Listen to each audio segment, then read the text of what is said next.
आपने ये भी अनुभव किया होगा कि जब व्यक्ति एक ही बिंदु पर बार बार सोचता रहता है तो वो न केवल अपनी वर्तमान स्थिति से जुड़ी समस्याओं को बढ़ा देता है, बल्कि कई बार ऐसे मुद्दों को भी जन्म देता है जो वास्तव में कभी अस्तित्व में ही नहीं थे। ये अत्यधिक सोच एक ऐसा भ्रम पैदा करती है जहां व्यक्ति असली समाधान से दूर होकर काल्पनिक समस्याओं के चक्रव्यूह में फंस जाता है। अधिक सोचने की आदत धीरे धीरे हमारी मानसिक ऊर्जा को खत्म करती है। ये हमें समस्या के समाधान की ओर बढ़ने की बजाय हमें थका देती है। विशेषकर विद्यार्थियों के जीवन में, जहां नई चुनौतियों और लक्ष्यों को प्राप्त करने का दबाव पहले से ही होता है, वहां ये आदत और भी हानिकारक बन जाती है। कई विद्यार्थी अपनी क्षमताओं और ऊर्जा को अनावश्यक नकारात्मक विचारों में खर्च कर देते हैं, जिससे उनके आत्मविश्वास और प्रदर्शन पर गहरा असर पड़ता है। यदि हम ध्यान से देखें तो अत्यधिक सोच का मुख्य कारण यह है कि हम अपने विचारों को व्यवस्थित करने का अभ्यास नहीं करते। हम ये भूल जाते हैं कि समस्या के समाधान के लिए स्पष्टता और संयम आवश्यक है। जब हम अपने विचारों को सुलझाने की बजाय उन्हें जटिल बनाते हैं तो ये न केवल हमारी मानसिक शांति को नष्ट करता है, बल्कि हमें असफलता की ओर धकेलता है। ऐसे में यह आवश्यक है कि हम अपनी सोच को सकारात्मकता और समाधान की ओर मोड़े। हमें यह समझने की आवश्यकता है कि हर समस्या का समाधान तब मिलता है जब हम उसे शांत चित्त और स्पष्ट दृष्टि से देखें। जीवन में संतुलन बनाए रखना और विचारों को व्यवस्थित करना ही सच्ची समझ और सफलता का आधार है। यह विषय वास्तव में बहुत महत्वपूर्ण है और इसे समझना हर व्यक्ति के लिए आवश्यक है, क्योंकि ऐसी समस्याओं का समाधान न किसी औषधि में छिपा है और न ही किसी बाहरी उपचार में। इनका हल केवल आपकी अपनी सोच और समझ में है। जीवन में संतुलन बनाए रखने के लिए एक सामान्य लेकिन गहरी समझ आवश्यक है, जो हर व्यक्ति के भीतर होनी चाहिए। यदि आप इस समझ को विकसित कर लेते हैं तो कई समस्याएं जैसे चिंता, तनाव और अत्यधिक सोच स्वतः ही समाप्त हो जाएंगी। यह आपको मानसिक रूप से अधिक सक्षम बनाएगा और आपके भीतर एकाग्रता और आत्मविश्वास को बढ़ाएगा। इसे और गहराई से समझाने के लिए मैं आपको एक दृष्टांत के माध्यम से इस विषय पर प्रकाश डालता हूं। यह दृष्टांत न केवल आपको इस समस्या की जड़ को समझने में मदद करेगा, बल्कि यह भी बताएगा कि किस तरह से आप अपनी सोच को सही दिशा में ले जा सकते हैं। बहुत समय पहले एक राजा के नगर में एक ऐसा व्यक्ति रहता था जो स्वभाव से बहुत चंचल था। उसकी आदत थी कि वो बार बार गलतियां करता रहता था और लोग उससे परेशान हो चुके थे। उसकी इन्हीं हरकतों के कारण एक दिन उसने किसी के घर चोरी कर ली और पकड़े जाने पर उसे राजा के सामने पेश किया गया। राजा भी उस व्यक्ति की आदतों से अब तंग आ चुका था। यह कोई पहली बार नहीं था जब वो उसके सामने लाया गया हो। इस बार राजा ने सोचा कि अब इसे एक ऐसा दंड देना चाहिए जिससे ये सबक ले और दोबारा ऐसी हरकत करने की हिम्मत न करे। राजा ने सख्त स्वर में अपने सिपाहियों को आदेश दिया, इसे ले जाओ और इसे 100 कोड़े लगाओ। यह सजा इसे समझाने के लिए पर्याप्त होगी। यह सुनते ही वो व्यक्ति घबरा गया। उसे लगा कि 100 कोड़े सहन करना उसके लिए असंभव होगा। वो तुरंत राजा से विनती करने लगा, महाराज, 100 कोड़े तो मेरे लिए बहुत बड़ी सजा है। कृपा करके कुछ ऐसा कीजिए जिससे ये सजा कम हो सके। राजा ने उसकी हालत देखकर कहा, मैं सजा में कोई बदलाव नहीं कर सकता, लेकिन तुम्हें एक विकल्प देता हूं। तुम या तो 100 कोड़े लगवा लो या फिर 100 प्याज खा लो। इनमें से एक विकल्प चुनो। यह सुनकर वो व्यक्ति और असमंजस में पड़ गया। उसे दोनों ही विकल्प कठिन लग रहे थे, लेकिन अब उसे इन्हीं में से एक को चुनना था। अब उस व्यक्ति को कोड़े मारने की सजा दी जाने लगी। जैसे ही सिपाहियों ने कोड़े मारने शुरू किए, पहले एक कोड़ा, फिर दूसरा, फिर तीसरा और चौथा कोड़ा पड़ा तो वो व्यक्ति दर्द से तिलमिला उठा। हर कोड़े के साथ उसकी चीखें तेज होती गई और उसका शरीर पीड़ा से कांपने लगा। कुछ ही कोड़ों के बाद उसने सोचा, ये तो सहन करना मेरे लिए बहुत कठिन है। इससे तो प्याज खाना ही बेहतर था। तुरंत उसने राजा से कहा, महाराज, नहीं नहीं, मैं कोड़े नहीं लगवा सकता, मुझे प्याज ही खाने दीजिए। राजा ने उसकी बात मान ली और सिपाही उसे प्याज खाने के लिए देने लगे। अब जैसे ही उसने प्याज खाना शुरू किया, कुछ ही प्याज के बाद उसकी आंखों से पानी बहने लगा, मुंह जलने लगा और नाक भी जलन से लाल हो गई। प्याज का तीखापन उसके लिए असहनीय हो गया। उसने सोचा, यह भी मेरे लिए मुश्किल है, इससे तो कोड़े लगवाना ही ठीक था। इस तरह कभी वो कोड़े लगवाने की ओर वापस चला जाता तो कभी प्याज खाने की ओर। वो दोनों सजा के बीच झूलता रहा, न तो कोड़े पूरी तरह सह सका और न ही प्याज। लेकिन अंत में इसी उधेड़बुन में वो 100 कोड़े भी खा गया और 100 प्याज भी। ये दंड केवल शारीरिक नहीं था, बल्कि उसकी समझ और निर्णय लेने की क्षमता की परीक्षा भी थी। उसकी असमंजस और बार बार बदलते फैसलों ने उसे दोनों ही सजाओं का पूरा कष्ट झेलने पर मजबूर कर दिया। यह घटना केवल उस व्यक्ति की नहीं, बल्कि हर इंसान की स्थिति का प्रतिबिंब है। जब हमारे विचार एक स्थान पर एकाग्र नहीं रहते, जब हम बार बार अपने फैसलों में असमंजस में पड़ते हैं, तो जीवन हमें कठिनाइयों और परेशानियों का सामना करने पर मजबूर करता है। जिस सजा को पार करके उसे अपनी नियति तक पहुंचना था, वही सजा उसके अस्थिर मन के कारण दोगुनी कठिन बन गई। उसे केवल सुधार की आवश्यकता थी, अपने कार्यों से सबक लेकर आगे बढ़ने की। लेकिन विचारों की उलझन और निरंतर चिंतन ने उसे उसी समस्या में उलझा कर रख दिया। यह बताता है कि यदि हमारा मन बार बार बदलता रहे और हम निर्णय लेने में असमर्थ रहें, तो न केवल हमारा समय व्यर्थ होता है, बल्कि हमें दुगना कष्ट भी झेलना पड़ता है। जब विचार स्थिर नहीं होते, तो वे हमें आगे बढ़ने की बजाय उलझनों में डालते हैं और जीवन में सुधार करने की हमारी क्षमता क्षीण हो जाती है। इसलिए यह जरूरी है कि हम अपने विचारों को एकाग्र करें, किसी भी समस्या का समाधान खोजने के लिए ठोस निर्णय लें और उस पर डटे रहें। तभी हम अपने जीवन में बदलाव ला सकते हैं और कठिनाइयों को पार कर सकते हैं। ठीक इसी तरह हमारे विचार भी कभी कभी हमें उलझन में डाल देते हैं। जैसे एक विद्यार्थी या कोई भी व्यक्ति जो किसी कार्य में व्यस्त है, वो अगर निरंतर उस पर सोचता जाता है, तो वो एक जगह पर फंसकर अपने विचारों में उलझ जाता है। शुरुआत में वह सोचना चाहता है, लेकिन धीरे धीरे उस सोचने की प्रक्रिया में इतना खो जाता है कि वो अपने कार्य को पूरी तरह से नहीं कर पाता। सोचना जरूरी है, लेकिन ये सोचने की सीमा और दिशा तय करना महत्वपूर्ण है। हमें यह समझने की जरूरत है कि विचारों को एक निश्चित दिशा में और एक सीमा तक सोचना चाहिए। जब तक हमारा सोच सही दिशा में और निर्धारित सीमा में है, तब तक यह हमारी मदद करता है। लेकिन जब यह सोच बिना किसी उद्देश्य के बढ़ने लगती है, तो यह हमें मानसिक परेशानी और उलझन में डाल देती है। अब यदि हम शास्त्रों की बात करें, तो शास्त्रों में एक बहुत गहरी बात कही गई है। वैदिक हिंसा में बलती, यानी अगर आप किसी के प्रति कोई हिंसा करते हैं, तो वो हिंसा भी हिंसा नहीं मानी जाती अगर वो हिंसा किसी अच्छे उद्देश्य के लिए की जा रही हो। उदाहरण के तौर पर, यदि हम किसी को सच्चाई का रास्ता दिखाने के लिए कुछ कड़ा बोलते हैं, तो वो झूठ नहीं माना जाता, बल्कि वो सत्य के मार्ग पर चलने के लिए किया गया एक प्रयास होता है।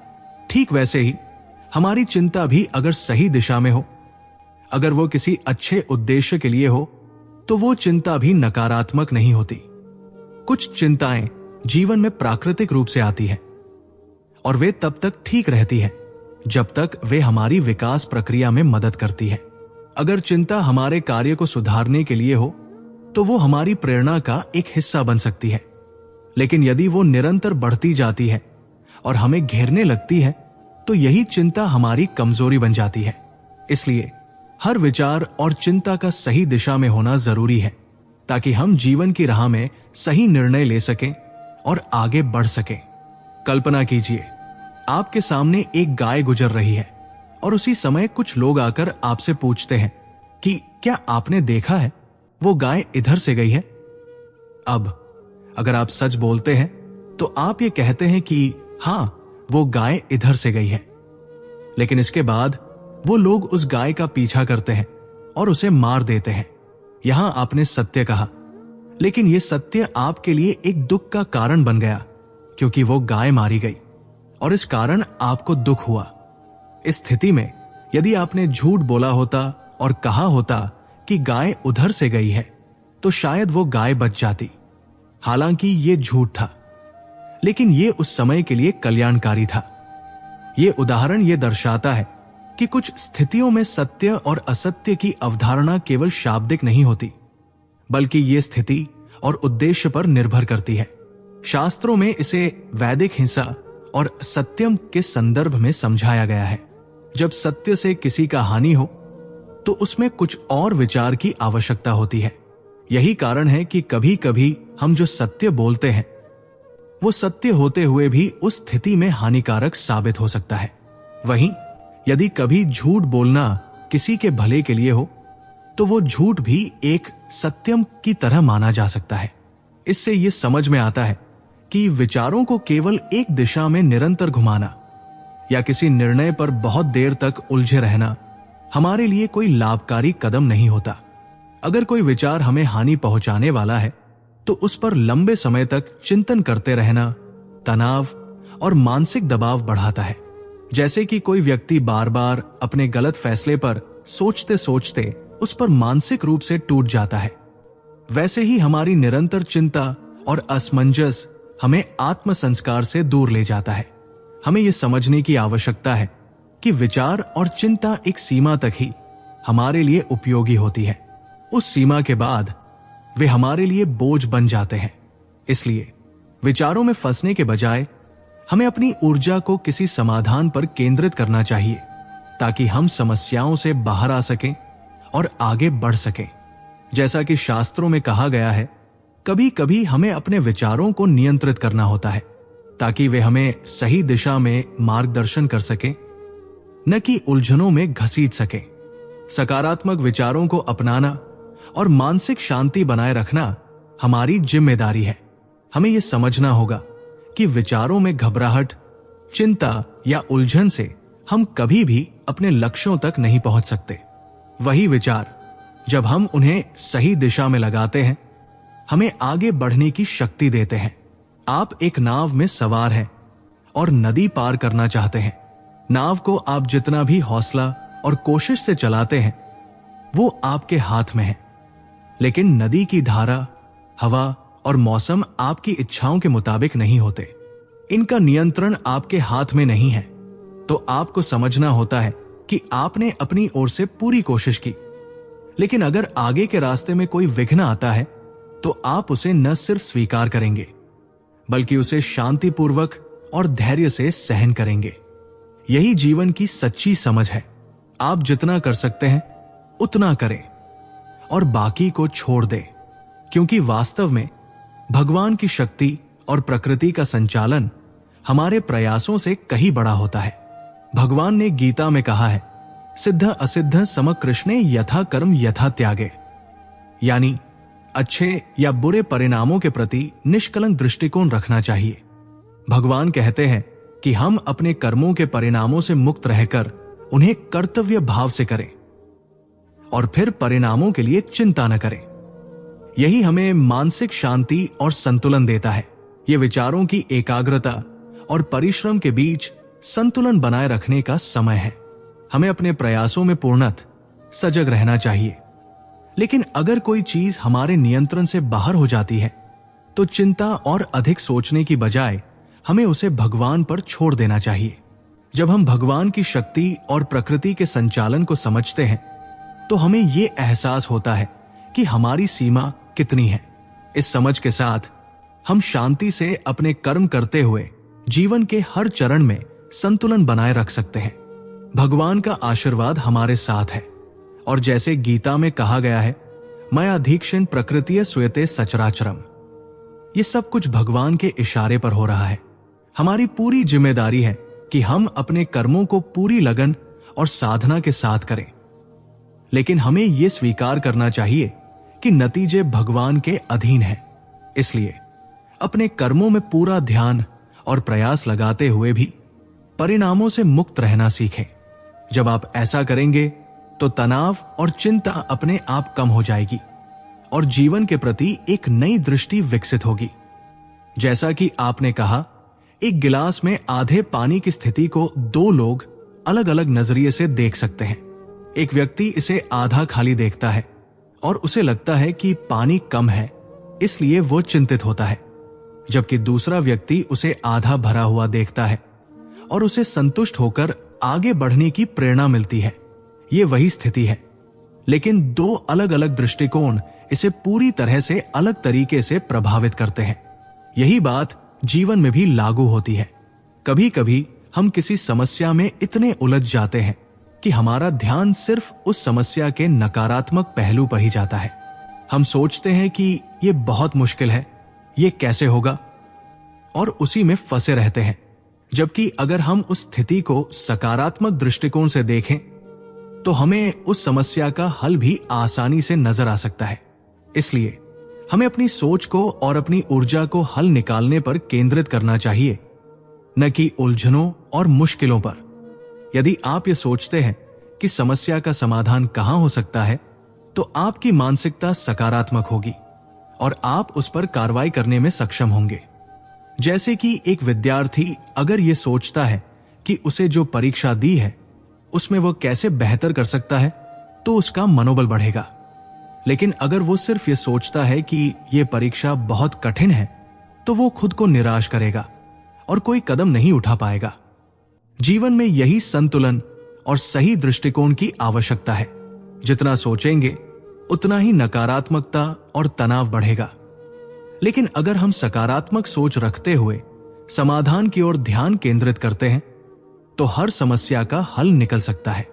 यह सब हमारे दृष्टिकोण पर निर्भर करता है कि हम किसी भी परिस्थिति को कैसे देखते हैं। जैसे जैसे हम जीवन की यात्रा पर बढ़ते हैं, हमें यह समझने की आवश्यकता है कि हमारी सोच ही हमारे जीवन का मार्गदर्शन करती है। अगर हमारी सोच सही दिशा में और सही तरीके से होती है, तो हम किसी भी परिस्थिति से बाहर निकल सकते हैं। लेकिन अगर हम अपनी सोच को अकारण बढ़ाते हैं या उसमें उलझे रहते हैं, तो हमारी दिशा और मार्गदर्शन दोनों ही खो जाते हैं। हमेशा याद रखें, मनुष्य वही बनता है जो वो सोचता है।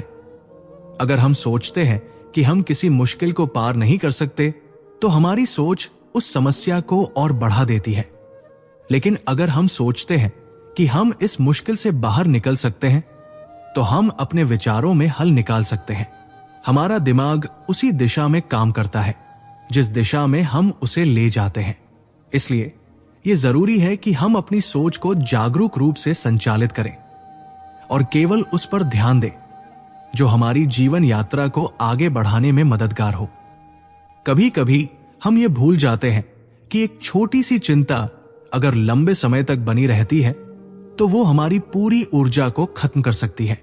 और इसी तरह हम बिना कारण और बिना सोचे समझे छोटी छोटी बातों में अपनी खुशी और शांति खो देते हैं। इसीलिए जितना महत्वपूर्ण है कि हम अपने कार्यों को सही दिशा में सोच समझ कर करें, उतना ही जरूरी है कि हम अपने सोचने के तरीकों को नियंत्रित करें।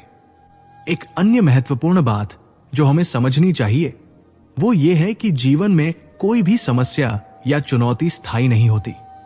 जैसे नदियां कभी भी एक जैसा पानी नहीं बहाती, वैसे ही हमारे जीवन में भी हर दिन कुछ नया होता है।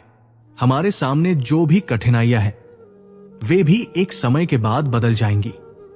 इसलिए हमें न केवल चिंता करने की बजाय समाधान पर ध्यान केंद्रित करना चाहिए, बल्कि यह भी समझना चाहिए कि कोई भी परिस्थिति स्थायी नहीं है। जो समस्या आज हमें बड़ी लगती है, वो कल उतनी बड़ी नहीं रहेगी। इसी विचार को जोड़ते हुए हम ये भी समझ सकते हैं कि जीवन में किसी भी प्रकार की सफलता या असफलता दोनों ही अस्थायी है। जब हम अपनी सफलता को तात्कालिक रूप से अत्यधिक महत्व देते हैं, तो हम अपनी असफलता को भी अत्यधिक नेगेटिव रूप में देखते हैं। ये मानसिक स्थिति हमें संतुलित रहने से रोकती है। भगवान श्री कृष्ण ने गीता में कहा है, सुख और दुख, सफलता और असफलता दोनों का अनुभव जीवन का हिस्सा है। अगर हम जीवन के हर पहलू को बिना किसी पक्षपाती दृष्टिकोण के देखें तो हम उन दोनों से समान रूप से सीख सकते हैं। हमारे जीवन की सफलता हमारी सोच और दृष्टिकोण पर निर्भर करती है। जब हम अपनी सोच को सकारात्मक बनाए रखते हैं और किसी भी स्थिति में उससे सीखने की कोशिश करते हैं तो हमारी यात्रा आसान हो जाती है। अब एक उदाहरण लेते हैं। मान लीजिए किसी व्यक्ति के पास बहुत सारी समस्याएं हैं। एक ओर वो संघर्ष करता है और दूसरी ओर उसे कुछ अच्छा करने का मौका भी मिलता है। अगर वो अपने संघर्ष में ही उलझकर बैठा रहे तो वो किसी समाधान तक नहीं पहुंच पाएगा। परंतु अगर वह अपने संघर्षों को एक अवसर के रूप में देखे और उसे हल करने के तरीके सोचे तो वो न केवल उन समस्याओं से बाहर निकलेगा बल्कि जीवन में सकारात्मक बदलाव भी देखेगा। यहां पर हमें यह भी समझना चाहिए कि जब हम खुद को समस्याओं में फंसा हुआ महसूस करते हैं तो वो केवल हमारे विचारों का परिणाम होता है। कोई बाहरी परिस्थिति हमें इस हद तक परेशान नहीं कर सकती जितना हमारे खुद के विचारों का प्रभाव हमें प्रभावित करता है। यही कारण है कि हमें अपनी सोच को सकारात्मक और उत्पादक बनाए रखने की आवश्यकता है। एक और महत्वपूर्ण बात जो हमें ध्यान में रखनी चाहिए वो ये है कि हर निर्णय में एक छोटा सा अंश जोखिम होता है। कोई भी काम शुरू करने से पहले हम ये सोचते हैं कि क्या ये सही है या नहीं, क्या इससे हमें नुकसान होगा या फायदा। लेकिन असल में ये निर्णय हमारी सोच और मानसिकता पर निर्भर करता है। अगर हम डर से या किसी अनिश्चितता के कारण निर्णय नहीं लेते हैं तो हम कभी भी नए अवसरों का सामना नहीं कर पाएंगे। यहां पर हम ये समझ सकते हैं कि निर्णय लेने का अर्थ ये नहीं है कि हम हर बार सफलता ही प्राप्त करें। निर्णय लेने का मतलब है कि हम अपनी सोच को नियंत्रित करते हुए सही दिशा में एक कदम उठाते हैं और परिणाम चाहे जो भी हो हम उससे सीखते हैं। जीवन में हर निर्णय एक नई शुरुआत होती है और हर शुरुआत में कुछ नया सीखने का अवसर छिपा होता है। आपने देखा है कि जब किसी भी प्रकार का निर्णय लिया जाता है तो वो परिणाम चाहे जैसा भी हो हमारे जीवन का एक हिस्सा बन जाता है। यही कारण है कि निर्णयों में ज्यादा उलझने के बजाय हमें उन्हें समय पर लेना चाहिए और फिर अपनी पूरी ऊर्जा अगले कदम पर लगानी चाहिए। तो यही है जीवन का संदेश।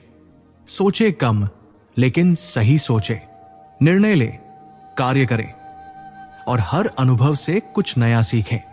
चिंता और डर को अपने जीवन से बाहर करें और इस पल का पूरी तरह से अनुभव करें। इस प्रकार जब हम अपने कार्यों में पूर्णता, समर्पण और सही मानसिकता के साथ लगते हैं तो हम न केवल अपने जीवन को बेहतर बनाते हैं बल्कि जीवन के हर क्षेत्र में सफलता भी प्राप्त करते हैं। जैसा भगवान श्री कृष्ण ने गीता में कहा है, कर्म करो, फल की चिंता मत करो। यही सबसे महत्वपूर्ण सिद्धांत है जिससे हमें जीवन को जीने का सही तरीका समझ में आता है। जैसा कि हमने पहले भी कहा, सोच एक शक्तिशाली उपकरण है जो हमारे जीवन को दिशा देता है। लेकिन जब हमारी सोच अत्यधिक उथली और लगातार बढ़ती जाती है तो हम अपने वास्तविक उद्देश्य से भटक सकते हैं। इसलिए यह आवश्यक है कि हम अपनी सोच को केंद्रित और स्थिर बनाए रखें। जब भी हम किसी चुनौती का सामना करते हैं, यह सोचने की जरूरत है कि हमारी प्रतिक्रिया और दृष्टिकोण उस स्थिति को किस हद तक प्रभावित कर सकता है।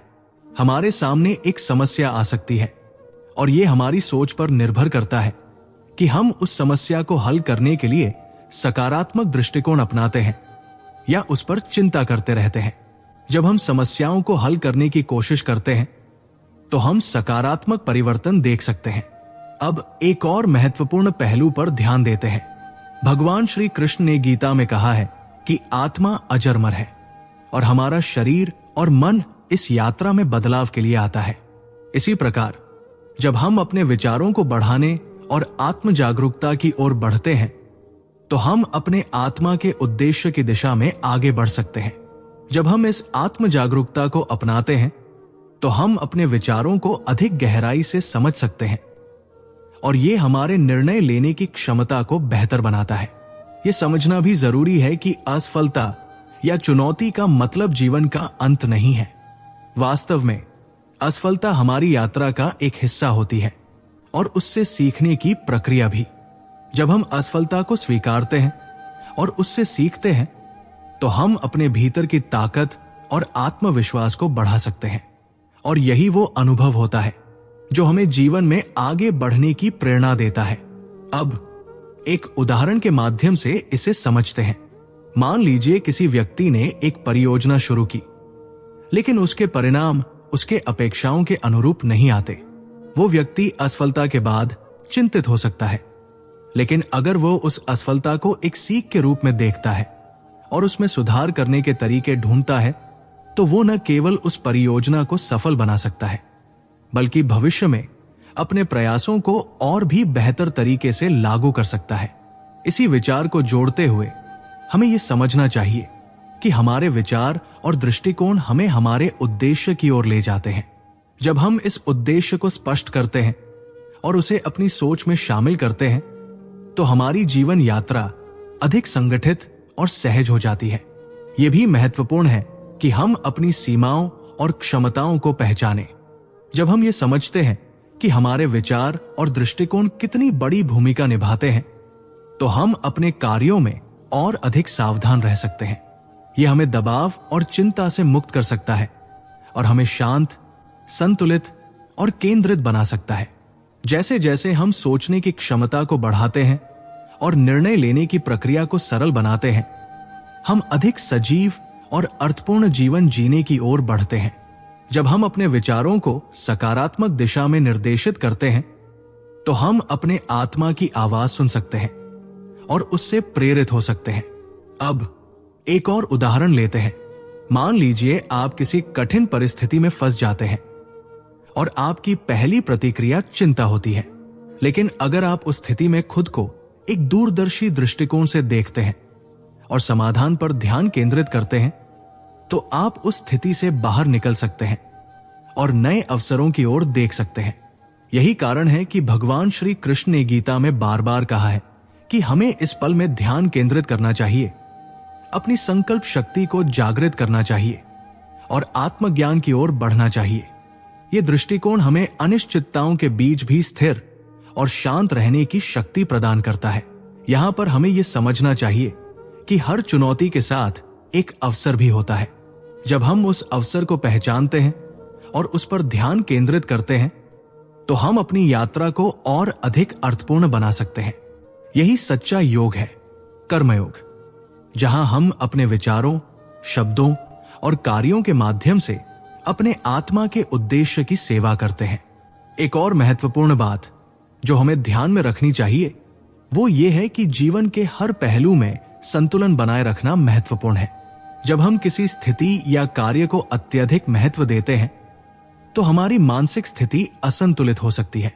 भगवान श्री कृष्ण ने गीता में कहा है कि सुख दुख, सफलता असफलता, इन सभी के बीच एक संतुलन बनाए रखना जरूरी है।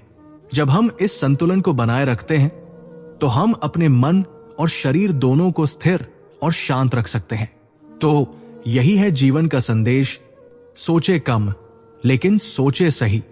निर्णय ले, कार्य करें और हर अनुभव से कुछ नया सीखें। अपनी सीमाओं को पहचानें और दबाव के बिना काम करें। जब आप इस दृष्टिकोण को अपनाते हैं, तो आप न केवल अपने जीवन को बेहतर बनाते हैं, बल्कि अपने चारों ओर के वातावरण को भी सकारात्मक रूप से प्रभावित कर सकते हैं। अब आगे बढ़ते हुए यह समझना आवश्यक है कि जीवन में कोई भी बदलाव तभी संभव है जब हम खुद में परिवर्तन लाने के लिए तैयार होते हैं। जब हम अपने दृष्टिकोण और मानसिकता में बदलाव करते हैं, तो हमारे बाहरी परिणाम भी बदलने लगते हैं। अगर हम अपने भीतर की सोच और दृष्टिकोण को सकारात्मक दिशा में मोड़ते हैं, तो हम न केवल अपने जीवन को सुधर सकते हैं, बल्कि दूसरों के जीवन में भी सुधार ला सकते हैं। स्वयं को समझना। आप देखिए, जब हम किसी चीज पर ध्यान केंद्रित करते हैं, तो हम अपनी आंतरिक शक्ति को जागृत करते हैं। लेकिन ये शक्ति तभी काम आती है जब हम अपने अंदर की आवाज को सुनने के लिए तैयार होते हैं। अक्सर हम बाहरी दुनिया के शोरगुल में अपने भीतर की शांति और शक्ति को खो देते हैं। हम ये भूल जाते हैं कि हमारा असली बल हमारे भीतर है। जब हम अपनी आत्मा से जुड़ते हैं और उसकी दिशा को पहचानते हैं, तो हमें बाहरी दुनिया से कोई भी चुनौती डराने वाली नहीं लगती। कर्म और उसके परिणाम। शास्त्रों में यह कहा गया है कि कर्म को कभी भी परिणाम से जोड़कर नहीं देखना चाहिए। जब आप कोई कार्य करते हैं तो उसका फल भगवान के हाथ में होता है। हम जो कर्म करते हैं वो हमारे लिए एक परीक्षा की तरह होता है। सफलता और असफलता तो बस पथ के दो किनारे होते हैं, लेकिन यदि हम सही मार्ग पर चलते हैं तो हमें कहीं ना कहीं हमारी मंजिल अवश्य मिलेगी। अक्सर हम किसी कार्य के लिए मानसिक रूप से खुद को तैयार करते हैं, लेकिन जब परिणाम हमारी इच्छाओं के अनुरूप नहीं आते तो हम दुखी हो जाते हैं। भगवान श्री कृष्ण ने गीता में स्पष्ट रूप से कहा है, कर्म करो, फल की इच्छा मत करो। इसका मतलब यह है कि हमें अपने कार्यों को पूरी ईमानदारी से बिना किसी चिंता के करना चाहिए और परिणाम जो भी हो उसे स्वीकार कर लेना चाहिए। यही जीवन की सच्ची सफलता है, आध्यात्मिक संतुलन। इसी क्रम में हमें यह समझने की जरूरत है कि जीवन के हर पहलू में आध्यात्मिक संतुलन बनाए रखना जरूरी है। हम जीवन के विभिन्न पहलुओं जैसे परिवार, करियर, स्वास्थ्य, संबंध में संतुलन बनाने की कोशिश करते हैं, लेकिन कभी कभी हम इन सभी में से किसी एक को ज्यादा महत्व दे बैठते हैं और बाकी को नजरअंदाज कर देते हैं। यही असंतुलन ही हमारी चिंता और मानसिक तनाव का कारण बनता है। भगवान श्री कृष्ण ने गीता में यह भी कहा है कि जो व्यक्ति अपने जीवन को संतुलित तरीके से जीता है वो आत्मा की वास्तविक स्थिति को जानता है। जब हम अपने जीवन के सभी पहलुओं को समान रूप से महत्व देते हैं और हर कार्य में संतुलन बनाए रखते हैं तो हम अपने मानसिक और शारीरिक स्वास्थ्य को बेहतर बना सकते हैं। यही हमें जीवन में असली शांति और आनंद प्रदान करता है। समय की महत्ता। अक्सर हम समय का महत्व नहीं समझ पाते। जीवन की सबसे बड़ी धनराशि समय है, जो एक बार बीत जाने के बाद कभी वापस नहीं आता। यदि हम समय का सही उपयोग नहीं करते तो हम इसे गवा देते हैं, लेकिन अगर हम अपने समय का सही तरीके से उपयोग करते हैं तो हम न केवल अपनी क्षमता को बढ़ाते हैं बल्कि हम अपने उद्देश्य को भी पूरा कर सकते हैं। भगवान श्री कृष्ण ने भी गीता में समय का महत्व बताया है। जब हम समय का सही उपयोग करते हैं तो हमें आत्मा की शांति प्राप्त होती है, और जब हम अपनी शक्ति का सही दिशा में उपयोग करते हैं तो जीवन में हर चुनौती से उबर सकते हैं और अपना लक्ष्य प्राप्त कर सकते हैं। सकारात्मक सोच और समर्पण। कभी कभी हम जीवन की समस्याओं से इस कदर घिरे होते हैं कि हमें ये नहीं समझ आता कि हमारे भीतर क्या शक्ति है। ये आवश्यक है कि हम खुद पर विश्वास रखें। भगवान श्री कृष्ण ने गीता में कहा है कि जो व्यक्ति पूर्ण समर्पण और विश्वास के साथ काम करता है उसके जीवन में कोई भी चुनौती उसे हरा नहीं सकती।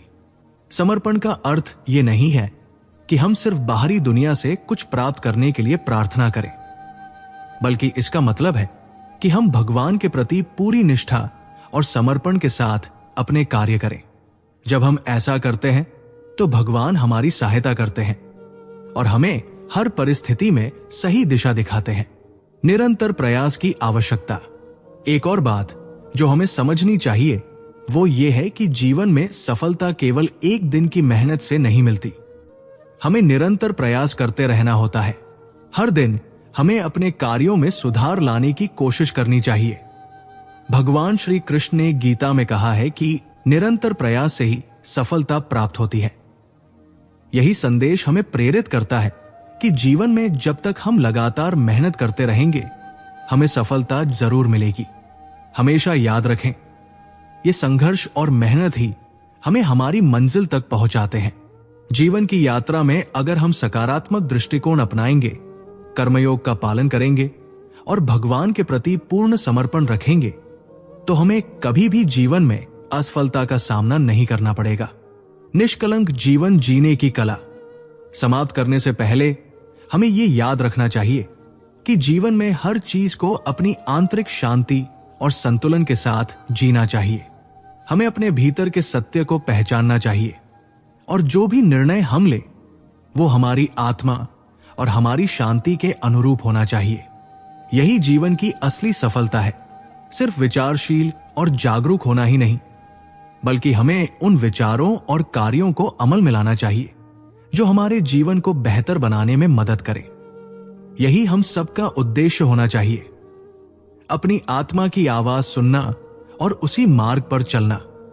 जब हम अपनी सोच की गहराई में डूबते हैं तो बहुत सी चीजें हमारे दिमाग को घेरने लगती है।